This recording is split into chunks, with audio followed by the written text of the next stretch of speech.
राष्ट्रीय अध्यक्ष चौधरी ओम प्रकाश चौटाला जी, वरिष्ठ राष्ट्रीय महासचिव चौधरी अभय चौटाला जी के नेतृत्व में तथा बीएसपी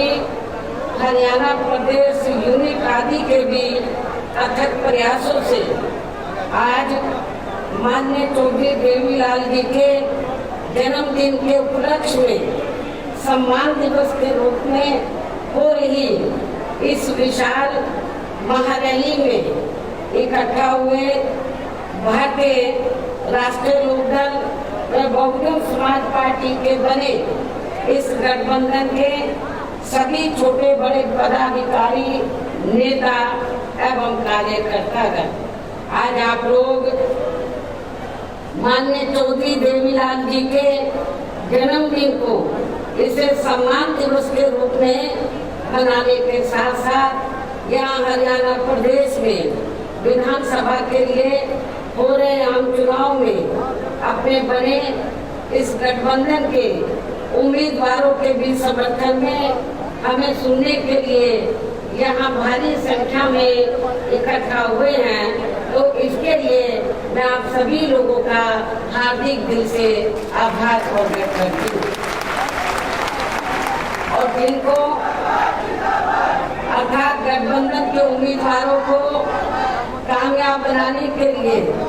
भारतीय राष्ट्रीय लोकदल के राष्ट्रीय अध्यक्ष चौधरी ओम प्रकाश चौटाला जी व वरिष्ठ राष्ट्रीय महासचिव चौधरी अभय चौटाला जी और इनके सभी साथीगण तथा बीएसपी के भी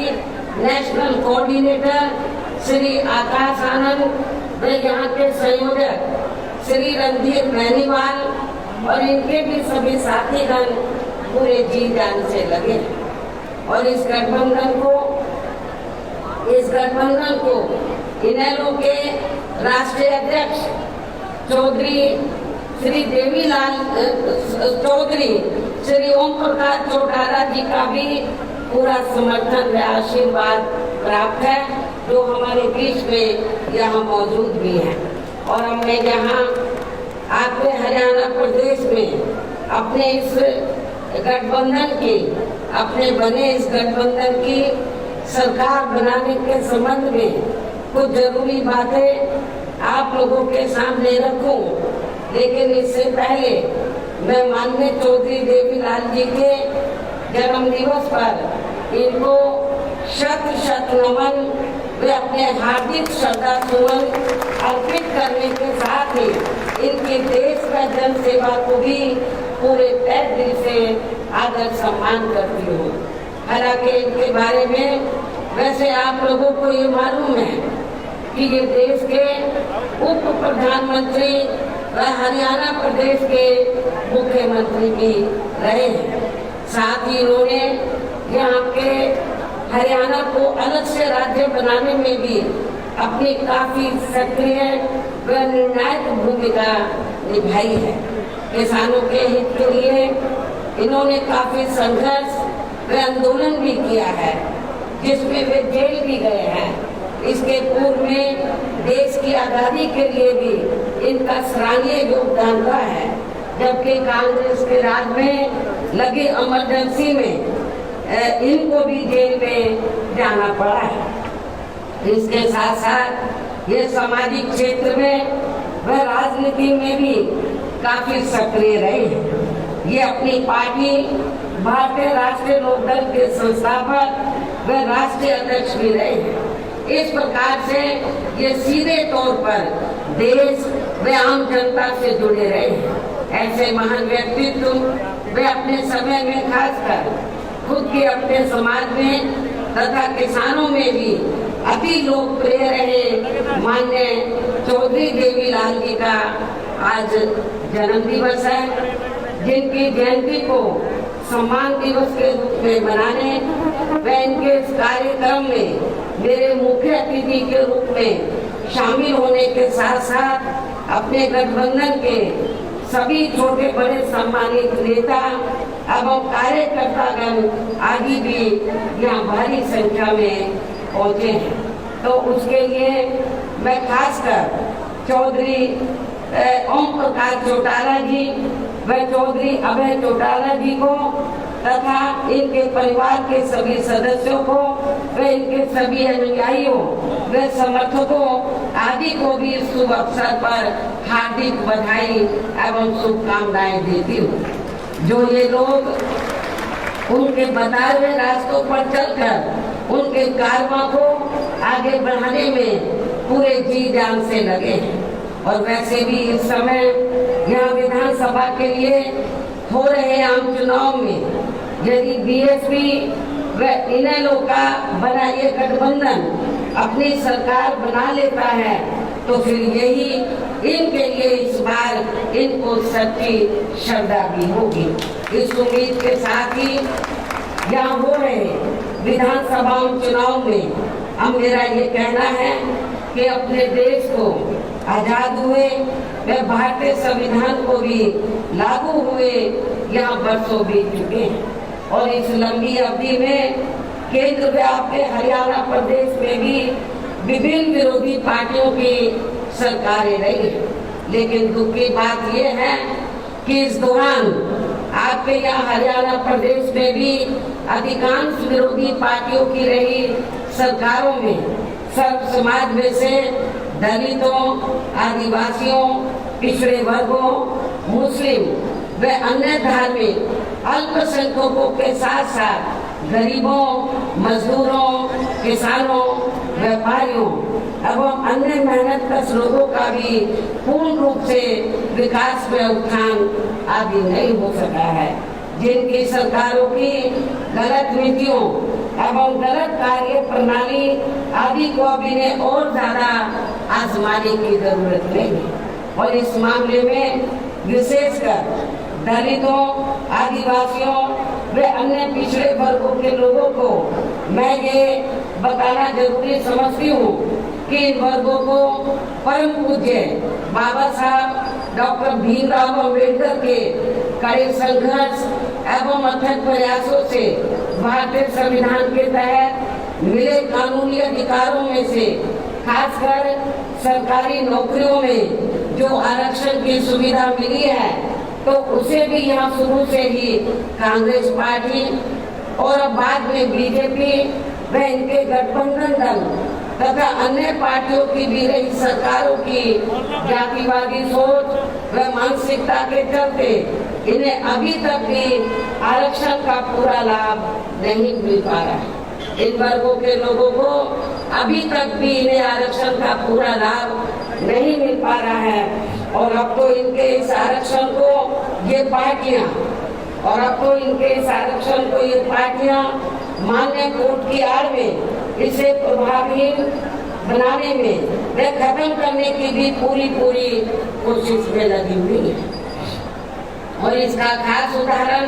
दिनांक 1 अगस्त 2024 को माननीय सुप्रीम कोर्ट का दिया गया निर्णय है, जिस पर कांग्रेस, बीजेपी व इनके सहयोगी दल अभी तक भी अपनी चुप्पी साधे हुए हैं। और इस संदर्भ में यदि केंद्र की भाजपा सरकार की व कांग्रेस की तथा इनके गठबंधन दलों की भी नीति व नीयत साफ होती तो फिर ये सरकार माननीय सुप्रीम कोर्ट के आरक्षण को लेकर आए निर्णय में जिसमें कोर्ट ने एससी व एसटी के आरक्षण में वर्गीकरण व क्रीमी लेयर आदि को लागू करने की बात कही है, जो उसे खत्म करने व फिर करने की बात कही है तो उसे खत्म करने व फिर से पूर्व की स्थिति में लाने के लिए विशेष सत्र बुलाकर संवैधानिक संशोधन विधेयक जरूर लाती यदि इनकी नियत साफ होती तथा उसे पास भी जरूर करवाती और इसके लिए पूरा विपक्ष मिलकर सरकार पर दबाव भी जरूर बनाता। और हम भी देखते हैं कि विपक्ष कितना दलितों और आदिवासियों के आरक्षण के साथ है, लेकिन ऐसा करना तो बहुत दूर की बात नहीं, बल्कि इन्होंने माननीय सुप्रीम कोर्ट के इस आए निर्णय पर कुछ भी खुलकर नहीं बोला है। और इस मामले में केंद्र की भाजपा सरकार व अधिकांश सभी विरोधी पार्टियां अभी तक भी चुप्पी साधे हुए हैं। इतना ही नहीं बल्कि अब SC/ST आरक्षण में वर्गीकरण व क्रिमिलेयर को भी लागू करने का ये कार्य माननीय सुप्रीम कोर्ट ने राज्य सरकारों के ऊपर ही छोड़ दिया, जो अब अपने हिसाब से इसका पूरा राजनीतिक फायदा भी उठाएंगे। साथ ही इसकी आड़ में इन वर्गों को बांटकर इन्हें आपस में भी लड़ाएंगी। अर्थात अब ये पार्टियां फूट डालो व राज करो की नीति का भरपूर फायदा उठाएंगी, जबकि संविधान के मुताबिक किस जाति को SC व ST की सूची में शामिल करना है या नहीं करना है, तो इसका ये अधिकार अभी तक केवल संसद व माननीय राष्ट्रपति जी को ही दिया हुआ था, जिसे 1 अगस्त 2024 को माननीय सुप्रीम कोर्ट के आए निर्णय के जरिए वापिस लेकर इसे अब सीधे राज्य सरकारों को ही दे दिया गया है, जिससे अब इन वर्गों के साथ काफी जाति होगी। अर्थात इनका अब ये आरक्षण ना के बराबर ही रह जाएगा। और अब कांग्रेस के श्री राहुल गांधी ने तो विदेश में जाकर इनके सभी आरक्षण को ही आगे वक्त आने पर खत्म करने का ही ऐलान कर दिया है। लेकिन जब वो भारत में रहते हैं और खास रूप से भारत में रहते हैं और उनको लगता है कि किसी राज्य में चुनाव हो रहा है, तो फिर इधर आकर वो गिरगिट की तरह रंग बदल लेते हैं और क्या बोलते हैं इधर आकर कि हम आरक्षण के पक्ष में। बाहर जाकर वो बोलते हैं हम आरक्षण को खत्म करना चाहते हैं इंडिया में SC/ST के, और इधर आकर बोलते हैं कि हम आरक्षण के पक्ष में हैं। आप इसको कांग्रेस की क्या नीति समझेंगे? ये कांग्रेस की दोहरी नीति है, ये स्पष्ट नीति नहीं है। ये भी आप लोगों को समझना चाहिए। तो ऐसी कांग्रेस पार्टी जो SC/ST के आरक्षण के बारे में कहती कुछ और करती कुछ है, तो आपको इस पार्टी को जो इस बार हरियाणा में तो विधानसभा का आम चुनाव हो रहा है, इस चुनाव में खास तौर से दलितों को इनको सबक सिखाना बहुत जरूरी है। इसलिए इन वर्गों के लोगों को बाबा साहब डॉक्टर भीमराव अम्बेडकर द्वारा जो इन्हें आरक्षण का ये संवैधानिक अधिकार मिला है, ये कोई कांग्रेस ने नहीं दिया। ये परम पूज्य बाबा साहब डॉक्टर अम्बेडकर ने SC/ST वर्गों के लोगों को जो आरक्षण की सुविधा दिया है, ये संवैधानिक अधिकार परम पूज्य बाबा साहब डॉक्टर अम्बेडकर ने आप लोगों को दिया। तो इसे बचाने के लिए अब इन सभी विरोधी पार्टियों को यहाँ के हरियाणा प्रदेश में हो रहे विधानसभा आम चुनाव में कभी भी अपना वोट नहीं देना है। यदि आप लोगों को इसे बचाना अपने आरक्षण को, तो आप लोगों को कांग्रेस BJP एंड कंपनी के लोगों को कभी भी अपना वोट नहीं देना। जो अभी तक भी माननीय सुप्रीम कोर्ट के इस आए निर्णय के संदर्भ में कुछ भी खुलकर बोलने के लिए तैयार नहीं है, ऐसी स्थिति में अब इन वर्गों को इस चुनाव में अपने बने इस गठबंधन की सरकार बनाकर इसे लागू होने से तब तक लटकाकर व रोक कर रखना है जब तक केंद्र की सरकार कोर्ट के इस निर्णय को संवैधानिक संशोधन के जरिए खत्म करके इसे पुरानी स्थिति में बहाल नहीं कर देती। इसको आपको राज्यों में पास नहीं होने देने का, इसको लटका के रखना है सुप्रीम कोर्ट के जजमेंट को, निर्णय को, कब तक जब तक केंद्र की सरकार कोर्ट के इस निर्णय को संवैधानिक संशोधन के जरिए खत्म करके इसे पुरानी स्थिति में बहाल नहीं कर देती है। और इसके लिए अब आप लोगों को इस चुनाव में या उन सभी विरोधी पार्टियों को सत्ता में आने से जरूर रोकना है जो माननीय सुप्रीम कोर्ट के आए इस निर्णय के पक्ष में, समर्थन में, और इनके स्थान पर अब आपको एक तरफा अपना वोट केवल BSP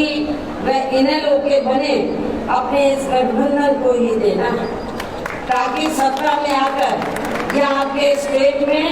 आपके हरियाणा प्रदेश में माननीय सुप्रीम कोर्ट के आए इस निर्णय पर कुछ हद तक अंकुश लगाया जा सके। जब तक पार्लियामेंट में ये संशोधन बिल पास नहीं होता है तो कम से कम ये गठबंधन की सरकार बनती है तो हम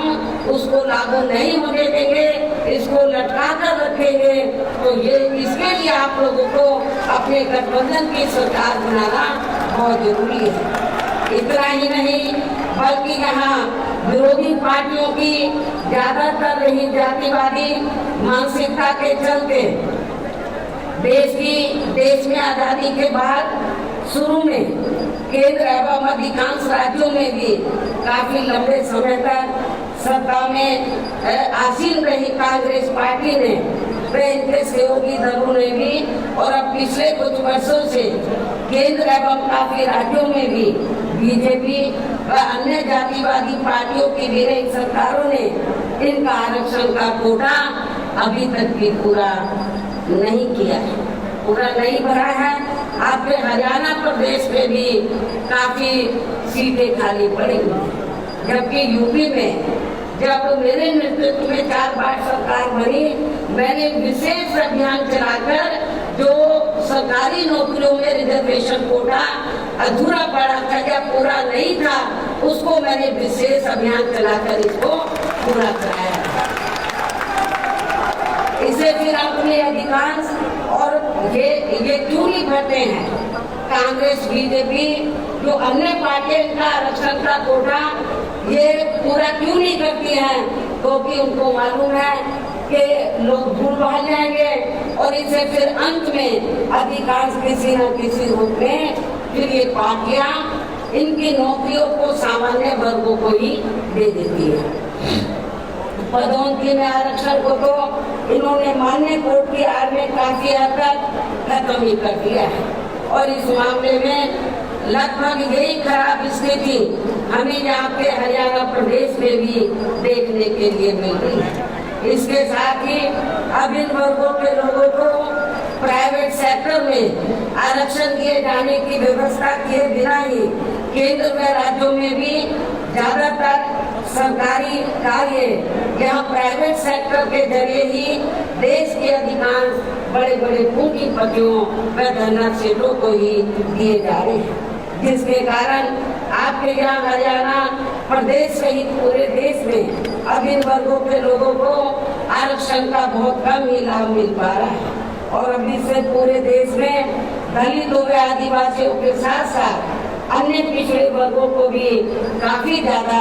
नुकसान हो रहा है, जबकि अन्य पिछड़े वर्गों के लोगों को भी ये मालूम होना चाहिए इन्हें मंडल कमीशन की रिपोर्ट के तहत आरक्षण की ये सुविधा केंद्र में कांग्रेस पार्टी की रही सरकार में नहीं बल्कि बीएसपी के कड़े संघर्ष एवं अथक प्रयासों से ही केंद्र में रही श्री बीपी सिंह की सरकार में ही मिली थी, जिसके लिए बीएसपी को काफी संघर्ष करना पड़ा था, जिसका भी अब यहाँ जातिवादी विरोधी पार्टियों की चल रही सरकारें इन्हें पूरा लाभ नहीं दे पा रही। इसके साथ ही श्री बीपी सिंह की सरकार में ही इन वर्गों के मसीहा परम पूज्य बाबा साहब डॉक्टर भीमराव अम्बेडकर को भी यहाँ भारत रत्न की उपाधि से सम्मानित किया गया था, जिसके लिए वो हर प्रकार से पात्र भी थे, जो इनको बहुत पहले ही ये सम्मान मिल जाना चाहिए था, जिसके लिए विशेषकर कांग्रेस पार्टी प्रमुख तौर से जिम्मेवार व कसूरवार भी है। इससे इन वर्गों के प्रति इस पार्टी की हीन व जातिवादी मानसिकता साफ झलकती है, जिसने इनके कारवां को आगे बढ़ाने वाले वे हर मामले में समर्पित व्यक्तित्व माननीय श्री कांशीराम जी के देहांत होने पर केंद्र में रही इसी कांग्रेस पार्टी की सरकार के चलते हुए एक दिन का भी राष्ट्रीय शोक घोषित नहीं किया गया था। इन वर्गों के मामले में यहाँ मैं ये भी कहना चाहती हूँ, केंद्र द्वारा लोकसभा व विधानसभा चुनाव में महिलाओं को जो 33% आरक्षण देने की बात कही गई है, तो उसमें SC ST व OBC वर्गों की महिलाओं को अलग से कुछ भी आरक्षण नहीं दिया गया है। इसके साथ ही इन वर्गों के लोगों को जुर्म जाति से निजात दिलाने के लिए जो भी नियम व कानून आदि बने हैं, तो उन पर भी केंद्र व अधिकांश राज्यों की सरकारें सही से अमल नहीं कर पा रही है, जिससे अब यहाँ खासकर दलितों व आदिवासियों के ऊपर शोषण करने वाले लोगों का, अति पिछड़े वर्गों के लोगों के ऊपर भी शोषण करने वाले लोगों का मनोबल और भी ज्यादा बढ़ रहा है। और ये सब हमें यहाँ आपके हरियाणा प्रदेश में भी काफी कुछ देखने के लिए मिल रहा है। इसी प्रकार हमें पूरे देश में मुस्लिम व अन्य धार्मिक अल्पसंख्यक समाज के लोगों की भी हालत हर मामले में कोई खास अच्छी नजर नहीं आती है। इतना ही नहीं बल्कि अपर कास्ट समाज में व जाट समाज में भी खासकर गरीब लोगों की भी आर्थिक स्थिति अभी भी यहाँ के प्रदेश से पूरे देश में काफी ज्यादा खराब व दयनीय बनी हुई है। इसके अलावा आपके हरियाणा प्रदेश सहित पूरे देश में सब समाज में से विशेषकर यहाँ गरीब, मजदूर, किसान, कर्मचारी, व्यापारी एवं अन्य मेहनतकश लोग भी अपनी विभिन्न समस्याओं को लेकर अभी भी हमें काफी ज्यादा दुखी ही नजर आते हैं। और इनमें भी किसान वर्ग तो